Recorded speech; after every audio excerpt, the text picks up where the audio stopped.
국방부가 최근 군급식 개편안을 내놓으면서 군납 농가들의 시름이 깊어지고 있습니다. 판로 대부분을 군납에 의존하고 있는 농가들은 폐농의 기로에 서 있는 형편인데요. 그런데 개편안을 살펴보면 문제점이 한두 가지가 아닙니다. 위기에 처한 군납 농가를 강창호 기자가 만나고 왔습니다.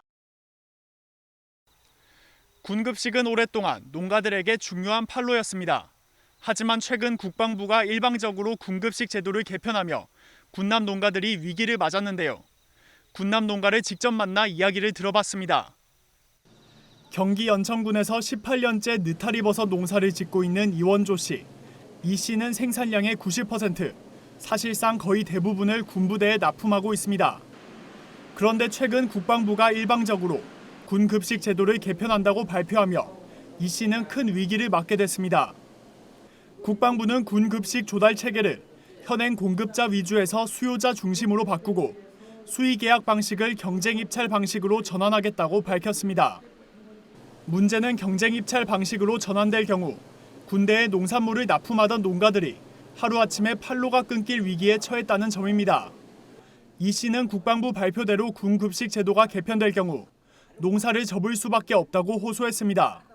생산하는 우리야 뭐 당연히 이제껏 그쪽에 우리가 전부 하던 거를 전량을 이제 다른데 갑자기 공급처를 찾기는 힘들고 그러니까 이제 폐업 수준으로 가지 않을까 이제 이렇게 봐요. 저 같은 경우는 이제 폐업해야 되는 폐농해야 된다는 이제 생각이 들어요. 또 군납 농가들은 부실 급식은 식자재 수급 문제가 원인이 아니라고 말합니다. 농가들은 까다로운 군부대 검수 체계를 맞추고 있고 발주량을 지키지 못하는 사례가 거의 없기 때문입니다.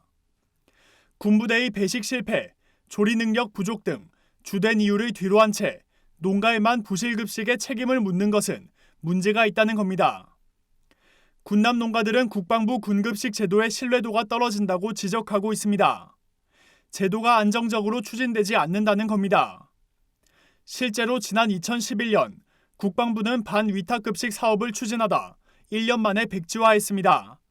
당시에도 군급식 대기업 몰아주기라는 비판이 잇따른 바 있습니다. 공급자하고 이제 그 받는 쪽하고 이제 이 신뢰 관계는 형성돼야 되는 그 부분이라고 봐요. 지금 현재 문제는 이제까지 수급하던 사람들이랑은 뭐 전혀 의논도 없이 이게 이제 바뀐다 그러니까 우리가 바뀌는 방향에서도 지금 현재까지도 정확히는 모르고. 군급식 개편안이 식자재 수급 불안을 야기한다는 우려가 나오는데요. 문제는 이뿐만이 아닙니다. 개편안이 기존 농업 정책과 배치된다는 지적도 잇따르고 있습니다. 2021년 전체 군급식 농축산물 조달 규모는 6천억 원에 이릅니다. 이 시장이 대기업 등에 잠식될 경우 민간 유통시장 공급 증가에 따른 농산물 가격 하락과 농가 경제 악화라는 이중고가 우려됩니다. 또 군급식 개편안이 올해 4월 시행된 접경지역 지원특별법과 충돌한다는 지적도 나옵니다. 접경지역 지원특별법 제25조 3항을 보면 국가는 접경지역 안에서 생산되는 농축산물 등을 우선적으로 군부대에 납품할 수 있도록 노력해야 한다고 명시돼 있습니다. 하지만 군급식 경쟁입찰 시범 운영 사례에서 드러났듯이 수입 농축산물이 대거 납품될 가능성이 높은 상황입니다. 접경지역 농가들이 생산한 농산물을 군납하는 것이 현실적으로 어려울 수밖에 없는 겁니다. 이에 군납 농협들은 국방부의 군급식 개편안을 전면 재검토해야 한다고 지적하고 나섰습니다.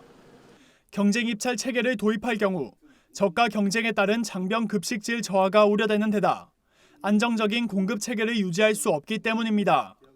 수입산이 범람을 하게 되면 국산 농산물이 제 자리를 잃는다고 보고 있습니다.